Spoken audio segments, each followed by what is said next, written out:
Hi, my name is Lauren, and today I am here to talk about comparing IFSP, IEP, and a 504 plan. So I have this little nifty Venn diagram, and we're going to talk about all the wonderful things. So first, we're going to start in age order. So typically, what comes first when a child is needing intervention services is typically our IFSP. So IFSP is from ages birth to 3 years old, and typically these services are given in a natural environment such as their home. So we really won't see the child going into a center-based intervention therapy or really out in the community. It's more just at home with the parents for that type of service to be provided. Okay, so usually these are created and implemented by the early intervention team. So the company that you're usually working with will usually create the plan, come and do assessments, and then it'll be implemented by them as well. This is typically used when a toddler has a developmental delay or disability and needs early intervention services. So some may or may not have been diagnosed. Typically, a lot of them are, no, I'm sorry, many of them are not diagnosed yet. They typically don't get diagnosed with anything until after the age of 3 or about the age of 3. So this is kind of just to step in and help with those developmental delays that are typically being seen by parents or pediatricians. Okay, so our next one is IEP. An IEP is usually for students ages 3 to 21. So we usually think about school age children. So that's like preschool all the way up until transitioning out of school, which can be 21, 22 years old. And they must have a disability in order to have an IEP, and it has to be under one of the 13 IDEA categories.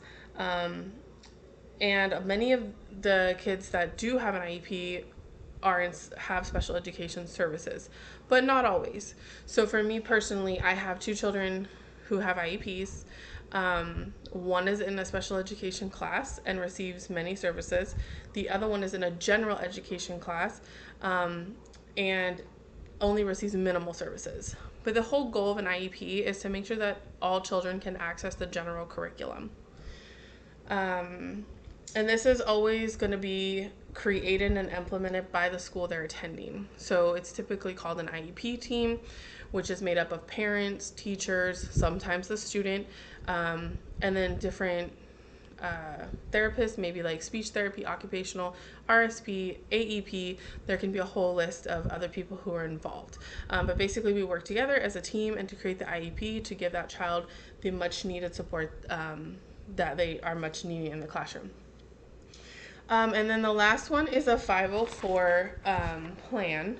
And so a 504 plan is a legally binding plan that outlines special education services and measurable goals for students ages 3 to 21. Again, it's pretty much for school age children. When used, and this is used when a school age child is identified with a disability under IDEA and special needs education and other related services. Again, this is created by the school, so by the 504 team, and implemented by general education teachers, support staff, counselors, and sometimes the nurse, depending on what the need is. Students must have a physical or mental impairment that substantially limits one or more major life activities.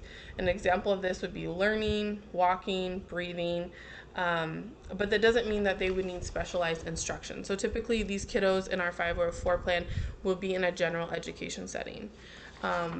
All of these services are crucial to a child's development.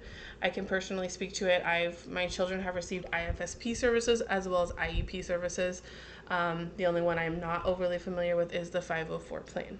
But all of these are going to help the child progress and develop as best as possible in the classroom. And more importantly, we want them to be able to access the general curriculum.